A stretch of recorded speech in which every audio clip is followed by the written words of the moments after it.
Sir मला काही प्रश्न विचारायचे. सायबर क्राईम बद्दल आपल्याला काय वाटतं? सायबर क्राईम आता मागच्या 8 ते 10 वर्षामध्ये जसं डिजिटल इंडिया होत चालला, त्यामुळे सगळ्यांच्या मनामध्ये आहे की हा डिजिटल इंडिया होतोय, पण सिक्युअर डिजिटल इंडिया होत नाही. तर सायबर क्राईम हे वाढत चालले दिवसेंदिवस जे बघताय. तर रोहन आणि त्यांच्या टीमनी जे हे काम हाती घेतलंय ते खूपच वाखाणण्याजोगं आहे. आणि हे काम कंटिन्युअसली सतत पुढे जात राहावं आणि कायम लोकांची मदत करत राहावं. त्याबद्दल रोहन आणि रोहनच्या टीमला खूप खूप धन्यवाद आणि त्यांना सपोर्ट लाभो. येस.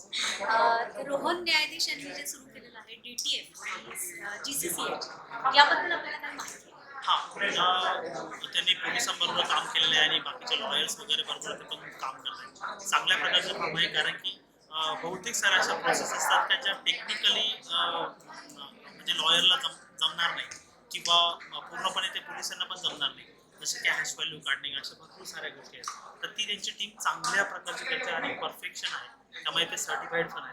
त्यामुळं सगळ्यात जास्त इम्पॉर्टन्स ह्या टीमने जे काम आतापर्यंत हाती केलं आहे, जे काम केसेस सॉल्व्ह करतात, त्या केसेससाठी लागणारं जे महत्त्वपूर्ण काम आहे ते ही टीम चांगल्या प्रकारे करते आणि खरंच चांगलं आहे.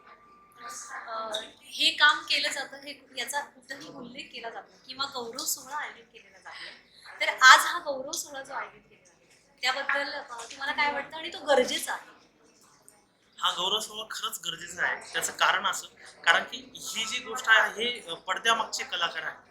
आणि पडद्यामागचे कलाकार जेव्हा म्हणजे सांगितलं जातं लोकांना का ह्या व्यक्तीने 10 केसेस हँडल केल्या की ह्या व्यक्तीने 400 केसेस हँडल केल्या, तर ह्या सगळ्या ज्या गोष्टी ना त्या लोकांना माहीत होतं. हे जसं की तुम्ही CID वगैरे बघता, त्याच्यामध्ये मागच्या साईडला जे बॅकग्राऊंड टेक्निकल काम करणं असतं त्यांचं जास्त नाव पुढे येत नाही. एन्काउंटर स्पेशलिस्टचं नाव पुढे येतं, पण त्याच्या मागच्या बॅकग्राऊंडचे जे ॲनालिसिस करतात त्यांचं नाव कधीच पुढे येत नाही. पण ह्या गोष्टीमुळे 100% त्यांना वाव मिळू शकतो आणि याच्यामध्ये करिअरचा पण खूप वाव आहे. त्याकरता तुम्हाला ह्या टीम बरोबर जोडायला काहीच हरकत नाही.